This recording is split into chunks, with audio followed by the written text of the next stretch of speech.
आज हमारे साथ हैं आध्यात्मिक चिंतक, समाज सुधारक व शिक्षाविद श्री एम। नमस्कार सर। डीडी न्यूज़ चैनल की तरफ से मैं आपका हार्दिक स्वागत करती हूँ। धन्यवाद। सर, भगवद गीता और कुरान इन दोनों में आपकी समान रूप से विद्वत्ता है। आप हमें बताइए कि आपका इन दोनों की तरफ रुझान कब और कैसे हुआ? आपको पता होगा कि मैं एक मुसलमान परिवार में पैदा हुआ केरल में, और हमारे कर्म ऐसे अच्छे थे कि हमारे एक गुरु जो महेश्वरनाथ बाबा जी हमारे गुरु थे, नाथ संप्रदाय के थे। जी।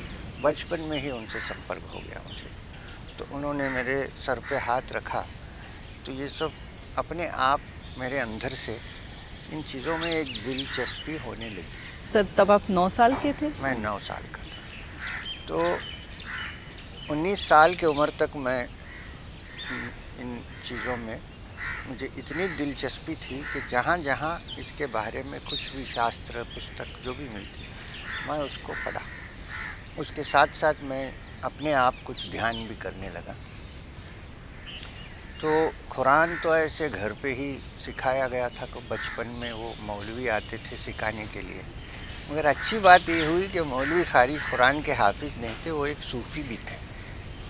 तो इसलिए उसके अंदर जो एस्पेक्ट्स हैं, अंदरी उसका जो अर्थ है, वो भी मुझे धीरे धीरे पता लग गई।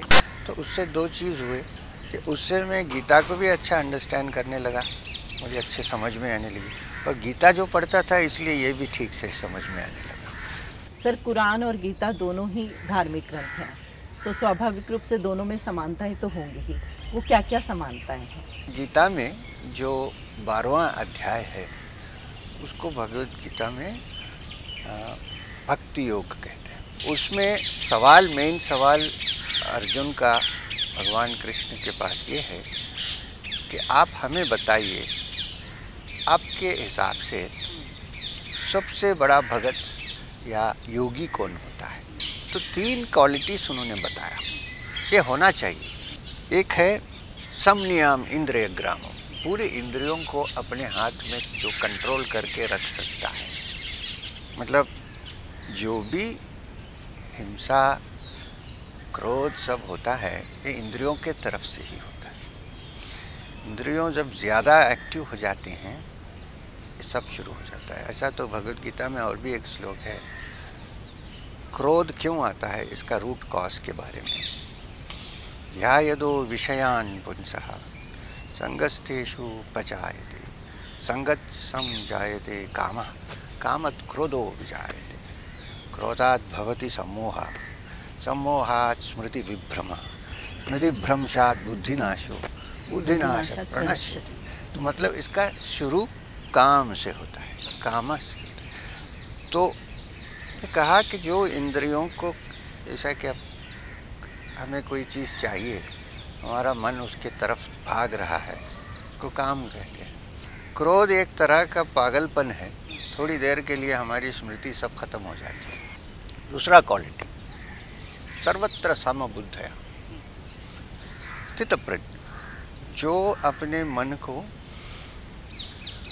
कोई भी सिचुएशन में, स्तुति हो या निंदा हो, सुख हो या दुख हो, स्थित रख सकता है, समबुद्धि रख सकता है, उसको मैं सबसे बड़ा योगी, सबसे बड़ा भगत समझता हूँ, ऐसा उन्होंने कहा। तीसरा, ये सबसे इम्पोर्टेंट, सर्वभूत हिते रता, जो सब जीवों का हित के बारे में कभी भी सोचता ही रहता है, उसको मैं यह भक्त समय प्रिया, वह मेरा सबसे प्रिय भक्त है। तो कुरान में सूरे हैं, सूरे का मतलब अध्याय छोटे छोटे। इसमें एक छोटा सूरा आपको सुनाता हूँ जिसमें जेलसी, क्रोध, इसके बारे में कहा गया। वो शुरू होता है, I bow down to the Lord of day break,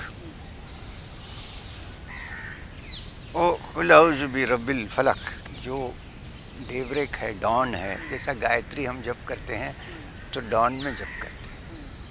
तो किसी ने कहा कि सूर्य नमस्कार हमें करना मना है, मैंने कहा सूर्य नमस्कार करना मना है, कुल औज़ु बि रब्बिल फलक, मैं उस खुदा के सामने सिजदा करता हूँ जो डॉन का लॉर्ड है। उशस का लौड़ है। मिन शर्रिन हासदिन निजा हसद, जो मेरे ऊपर हसद करता है और मेरे अंदर जो हसद पैदा होता है उससे मुझे बचा या खुदा। अभी मैंने जो गीता में कहा और इसमें आप देख लीजिए कहाँ मिल जुलते हैं। हर आदमी को ऐसा जीना चाहिए। और लोग ऐसे, किसी ने गलती से समझा दिया कि इस्लाम में कोई वायलेंस ऐसा है। वो एक ज़माने में हुआ था जब युद्ध चल रहा था। गीता में युद्ध भी हुआ। अर्जुन को भगवान ने नहीं कहा कि तुम अहिंसा करके भाग जाओ, उन्होंने कहा तुम सामने खड़ो क्योंकि धर्म का युद्ध करते। अब आप एक्चुअली कैलकुलेट करके देखेंगे तो उनके सारी उम्र में 1.5 दिन प्रॉफेट मोहम्मद ने युद्ध किया है। और जब भी कोई लोग जिहाद की बात करते तो उन्हें कहा जिहाद अपने नफ्स से लड़ने की नाम है। जिहाद नफ्स जो है वो ऐसा एक हदीस है प्रॉफेट मोहम्मद का, मन अरफ नफ्सु फ़क़द अरफ रब, जो अपने नफ्स को जानता है, लफ्ज़ से लड़ के जीतता है, वो अपने रब को जान सकता है। ये जिहाद है। सर, जैसा कि आजकल आप कन्याकुमारी से कश्मीर तक की पद यात्रा पे हैं, तो हमें बताइए कि इस यात्रा का उद्देश्य क्या है और आप क्या संदेश देना चाहते हैं? हर मनुष्य, हर जीव के हृदय में सर्वव्यापी ईश्वर का एक अंश है। तो हर जीव चलता फिरता मंदिर है। तो उस मंदिर में आराधना कैसे करें? वो तो आरती करने से नहीं होगा, सेवा से होता है। तो नारायण जो तकलीफ में है उसको दरिद्र नारायण कह सकते हैं। दरिद्र नारायण सेवा सबसे बड़ी सेवा है। ये मेरा अनुभव है, ये कोई मेरी थियरी नहीं। तो उस अनुभव से हमें ये माहौल देख के लगा कि बेकार हिंसा से लोग को तकलीफ़ होती है, खाली धर्म के नाम से करते हैं, मगर धर्म नहीं है। एक्चुअली कारण और होता है, धर्म का नाम सामने आता है। तो इसलिए हम कन्याकुमारी से लेकर श्रीनगर तक जाने का ये हमारा उद्देश्य है। हमसे बातचीत करने के लिए आपका बहुत बहुत धन्यवाद। मुझे भी बड़ी खुशी हुई आपसे बात करके। नमस्कार, धन्यवाद।